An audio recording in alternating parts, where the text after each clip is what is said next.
بسم اللہ الرحمن الرحیم وعن ابن عمر رضی اللہ تعالی عنہما عن النبی صلی اللہ علیہ وسلم قال کلکم راع وکلکم مسئول عن رعیتہ والامیر راع والرجل راع علی اہل بیتہ والمرأة راعیۃ علی بیت زوجہا وولدہ فکلکم راع وکلکم مسئول عن رعیتہ متفق علیہ۔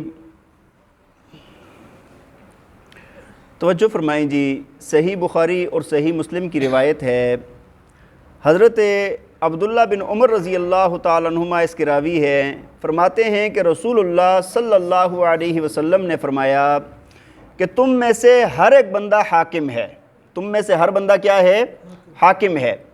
اور فرمایا کہ ایک امیر جو ہے وہ اپنی رعایا پر حاکم ہے، اسی طرح آدمی جو ہے وہ اپنے گھر والوں پر حاکم ہے، اور فرمایا کہ جو بیوی ہے وہ خاوند کے گھر اور اس کے بچوں کی حاکم ہے، اور فرمایا تم میں سے ہر ایک حاکم ہے اور ہر ایک بندے سے اس کی رعیت کے متعلق پوچھا جائے گا، اس کی رعایا کے متعلق کیا کیا جائے گا؟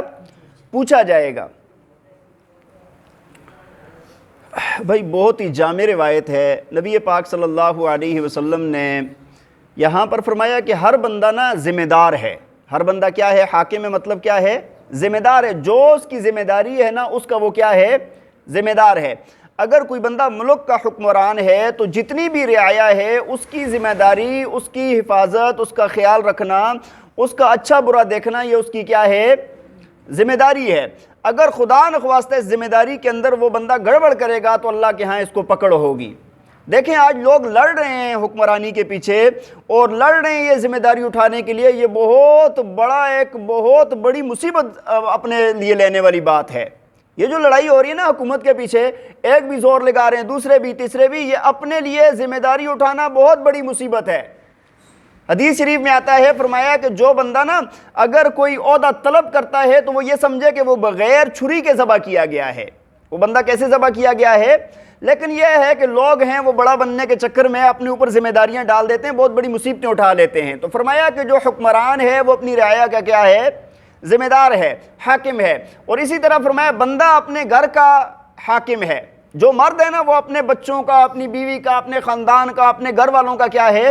حاکم ہے، ذمہ دار ہے، نگہبان ہے، نگہبان ہے ان کا، ان کی حفاظت، ان کے جتنی بھی ذمہ داریاں اب اس کے اوپر آ رہی ہیں نا وہ ساری نبھانا اس کے ذمہ لازم ہے۔ مطلب یہ ہے کہ بچوں کی تعلیم، تربیت، بچوں کا کھانا پینا، اپنی بیوی کا، اپنے والدین کا، ان کی رہائش، ان کے لیے یہ سارا انتظام کرنا ایک بندے کی کیا ہے؟ ذمہ داری ہے۔ تو بھائی بعض لوگ ہوتے ہیں وہ تو ذمہ داری پوری کر رہے ہوتے ہیں، اور بعض اس کے اندر ذمہ داری جو ذمہ داری پوری نہیں کرتے اللہ تعالیٰ کے ہاں ان کو پوچھ ہوگی۔ اور جو لوگ اپنی ذمہ داری پوری کرتے ہیں، اچھا نان نفقہ دیتے ہیں، اچھے طریقے سے خرچ کرتے ہیں، اور خرچ کرنے کے بعد گھر والوں کو ہر وقت برا بھلا نہیں کہتے، گھر والوں کو ہر وقت برا بھلا، بعض لوگ خرچ تو کرتے ہیں، سب کچھ کرتے ہیں، لیکن بیوی کی خیر نہیں ہے، بچوں کی خیر نہیں ہے، ڈانٹ ڈپٹ، ان کے لیے یہ چیزیں ہوتی ہیں۔ اور دوسرا یہ ہے کہ ان کی تربیت کا خیال رکھنا، تربیت کا خیال رکھنا، بچے اچھا کر رہے ہیں، برا کر رہے ہیں، کس راستے پر جا رہے ہیں، بیوی ہے، گھر کے بچے ہیں، بہنیں ہیں، جو بھی اس کے ماتحت ہیں، ان سب کی ذمہ داری اس پر ہے، اور اگر یہ بندہ گڑبڑ کرے گا تو اس سے پوچھ ہوگی، ان کی ہر چیز کی حفاظت کرنا۔ اچھا اس کے اندر ایک بات اور بھی سمجھیں، بعض لوگ نا اس حفاظت کے چکر میں نا حد سے زیادہ ڈانٹ ڈپٹ اور یہ کام کرتے ہیں۔ جتنا اللہ نے تمہیں آرڈر دیا ہے نا اس سے آگے نہ بڑھیں، اس سے آگے بڑھیں گے تو پھر بھی پوچھ ہوگی۔ بات سمجھ آ رہی ہے کہ نہیں؟ مطلب ہر بات سے کیڑے نکالنا، ہر بات کے اندر بات کرنا، ہر جگہ پر پہنچنا۔ مرد ہے بھائی، اس کا کیا کام ہے عورتوں کے معاملات میں؟ اللہ تعالیٰ نے تمہیں ایک ذمہ داری دی ہے، وہ سنبھالو، اس کی احتیاط کرو۔ یہ نہیں ہے کہ کچن کے اندر بھی گھسا ہوا ہے کہ بھائی کیا کر رہی ہو، یہ کیسے کر رہی ہو، یہ فلاں، بھائی تمہارا کام ہی نہیں، اللہ کے بندے اس کو کرنے دو۔ یہ بھی بڑی مصیبت ہے۔ بات سمجھ آ رہی ہے؟ تو یہ یہاں پر اس کی جتنی ذمہ داری ہے نا وہ پوری کرے، دوسرے کے کاموں میں ہاتھ ہے۔ اور فرمایا عورت اپنے خاوند کے گھر اور بچوں کی نگہبان ہے۔ اب عورت کے متعلق بہت بڑی ذمہ داری ہے، بچوں کی اصل جو تربیت ہے نا، خاوند تو کمانے چلا جاتا ہے، اب وہ ماں کا بیٹھنا اٹھنا، رہن سہن، اس کا کھانا پینا، اس کی وہ سارے انداز بچے اپنے اندر لے رہے ہوتے ہیں۔ والدین دونوں کے لیتے ہیں، لیکن ماں کے ساتھ چونکہ بچے 24 گھنٹے ہوتے ہیں، خاص کر چھوٹی عمر میں، تو بچے سیکھ رہے ہوتے ہیں، تو ماں کی بہت بڑی ذمہ داری ہے یہاں پر بچوں کی اچھی تربیت کرنا، اور ان کو بڑوں کا ادب سکھانا، ان کو تعلیم اور تربیت کا کرنا، ان کے اخلاق اور کردار کا خیال رکھنا، یہ ماں کی ذمہ داری ہے۔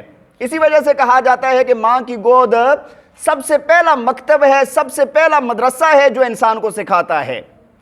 تو فرمایا کہ عورت جو ہے نا وہ خاوند کے مال کی بھی نگہبان ہے، گھر کی بھی نگہبان ہے، فضول خرچی نہیں کرے گی، ان چیزوں کا خیال رکھے گی، اس کے مال کو ضائع نہیں کرے گی، اور اس کی اولاد کا بھی خیال رکھے گی۔ اور آگے فرمایا کہ تم میں سے ہر ایک بندہ نگہبان ہے، اور اس سے اس کی نگہبانی کے متعلق جو بندہ جدھر کام کر رہا ہے، جو بھی کر رہا ہے، جو بھی اس کی ذمہ داری ہے وہ پوری کرنا اس کے ذمہ ہے۔ اگر وہ پوری نہیں کرے گا تو اللہ کے ہاں اس سے پوچھو گی۔